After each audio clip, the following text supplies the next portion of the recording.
Hello everybody. I thought I would look at this discussion from the open forum on EFDawah, where the caller tries to make a claim for human-chimp common ancestry. Let's see how the hosts try to react to the science claims using their trademark lack of sincerity. Agnostic, welcome to the stream. I wanted to get your thoughts on human-chimp common ancestry. And the reason I asked this question is because, from my understanding, Abrahamic religions believe that Adam and Eve were the first humans. But the modern field of genetics has given us very strong evidences that that's not true. So yeah, I wanted to know, how do you resolve this All right, well, clearly I'm not going to enter into this discussion in any depth because I think I have a doctor here who, mashallah, I'm sure is far more proficient in terms of these things. I just a very quick question before Dr. Imran comes in. Are you aware of the mitochondrial DNA and how it can be tracked to a mother? So Dr. Imran, how many mothers does the whole of humanity trace its mitochondrial DNA back to? How many mothers? The answer is one. The answer is one mother. We all, the whole of humanity, share one mother.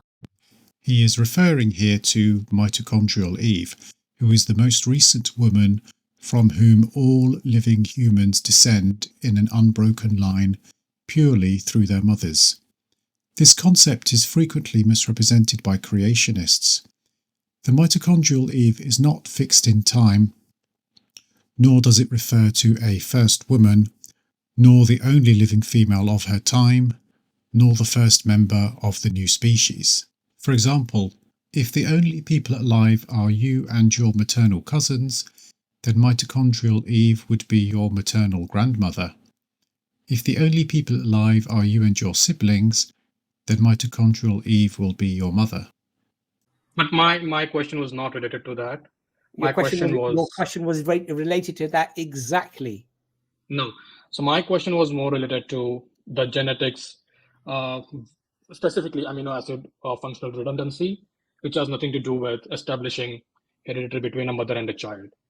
So I don't understand what you're saying. Dr. Imran, explain that to me. Yeah, please. Yeah, so basically what we have is, we have like different sequence of amino acids, which give you like some functional proteins. So for example, cytochrome C is a protein which is found in all living beings, right? So the thing is that different sequence of amino acid can give us same functional proteins. I'll summarize his point. Amino acids and gene similarities between humans and chimpanzees is evidence of common ancestry. Cytochrome C, the example he raised, is a protein that is identical between humans and chimpanzees. This is best explained by humans and chimpanzees sharing a common ancestor.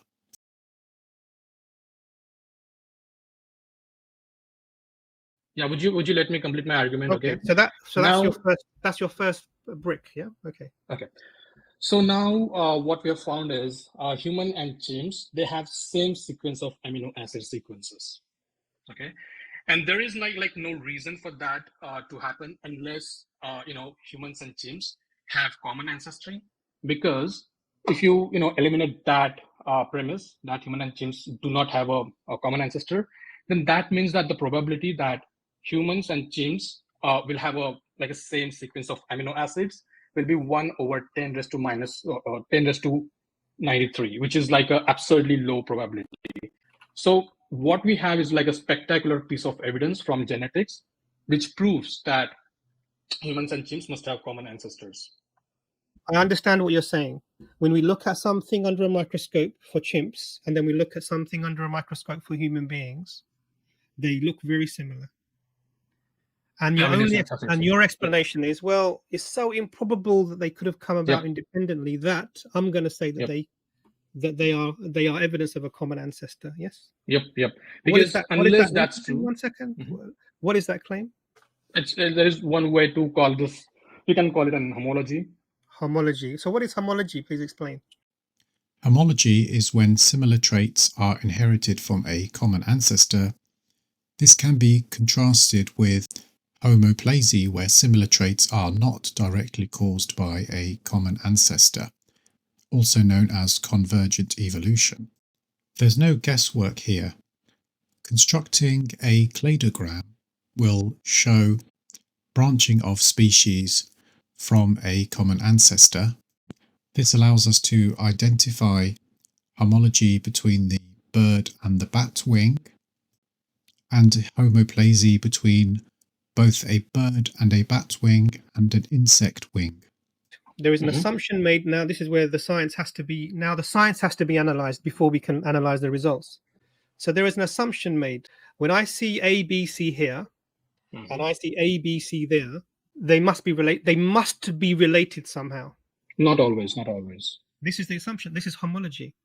Now, and that's the exact reason why, and you agreed that when because it wasn't all of the DNA of chimps that was analyzed, and it wasn't all of the DNA of human beings that was analyzed for these studies that you're mentioning. It doesn't matter if the whole of the chimpanzee or human genome was analysed for the study. All they needed to do was look at the sequence for the gene in question, and then they would have realised that it was identical. In fact, both the human and the chimpanzee genomes have been fully sequenced, showing 98.8% similarity. So there's an assumption now. How do we explain this?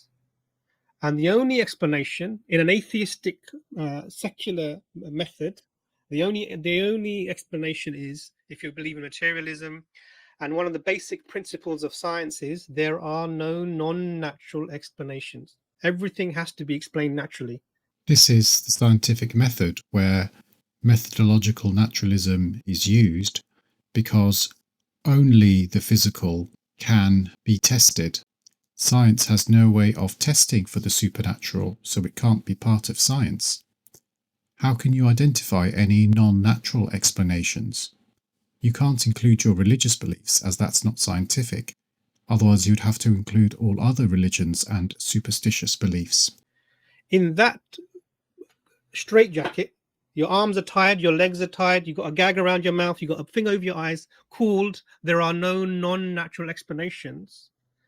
Homology is used to then make the assertion that the only reason that we can provide is that this one is related to that one. Now, I'm going to ask you now another. Is there a counter principle to this principle of homology? You're talking about like religious angle, or the principle of homology, that if two things look alike, they must be related. This is an assumption without evidence. If two things there is an evidence. It's not an assumption without evidence. If two things look alike, I'm talking about the principle. If two things look alike, they must be related. Is there and that's called homology. Is there a counter to this? Is there an alternative explanation, or an alternative observation to this principle? Have you heard of homoplasy? Homoplasy is not a likely explanation for the similarities, as I described earlier in the video. I haven't heard about that. Why not? Because I didn't ever come across that term. That's why. I'll tell you why he hasn't heard about it. Just finish the statement. Yeah. He's got an argument. He's just gone on YouTube, gone on Facebook. He's gone on Google. Atheist arguments for scientific arguments. That's not true. Denying them. Okay, these are the points. Okay, lovely. Copy paste. No, but why don't you address my argument rather than making your false? Let me just explain that. Let me just help you, Agnost, a little bit, if I can. If you allow me to, yeah.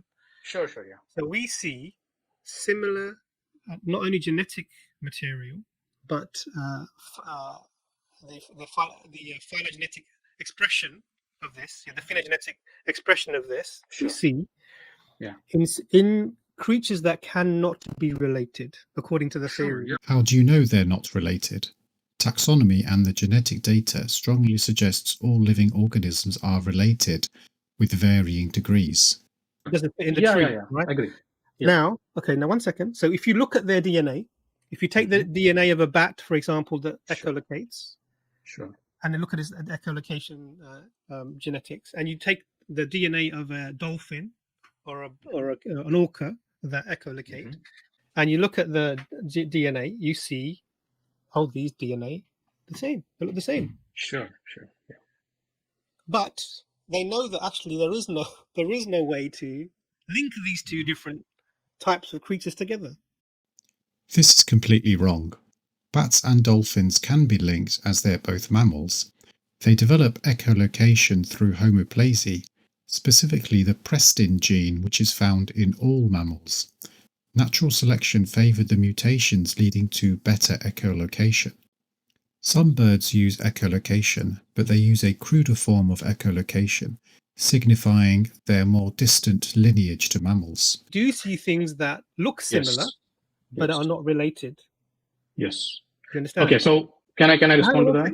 No, Doctor, we've got to wrap this one up, please. I want to get servant of Christ. But I just quick response because I think it's Well, important. I don't know because if you can respond because a lot of the things that Doctor asked you, basic stuff, you weren't even aware of. So you clearly haven't studied this in detail. I had, but I wasn't aware before of. you even get to evolution, you have to explain how biogenesis occurred. How did dead matter give life to living cells? That in itself is a massive.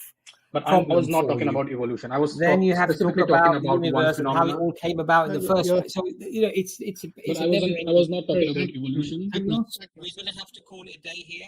I But don't think Agnos, so. I look, mean, we've given you a bit of time, and you have come on here, and we're happy to have you on for, with bite-sized sort of things. We don't want to take too much chunk; it can choke you.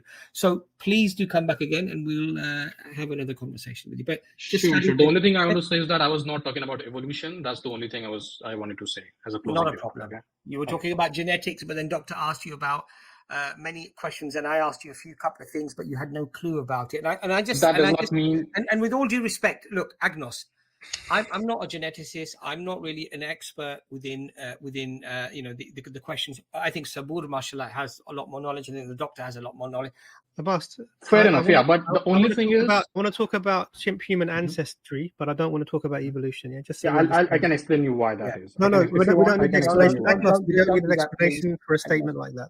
Final comment from my side is just please look into amino acid functional redundancy. Okay, that's the only request. Okay, and it'll clarify why homoplasy or homology is not relevant for this discussion. Thank you. The science of evolution, genetics, is based upon those two principles. I wish you all the best. Okay, you take care. Yeah, you made your last point, and then you made your last point, and now you want to try to make another last point. It doesn't work that way. Servant of Christ. So they felt they gave him more than enough time, even though he wasn't able to explain any scientific points. Let's look at the timestamps. He was on for less than 20 minutes. Notice how they gave over an hour to a Jewish caller and nearly an hour to a Christian. Clearly they are much more comfortable arguing with other theists than addressing any scientific objections to their beliefs. Thank you for watching, and please let me know what you think in the comments section.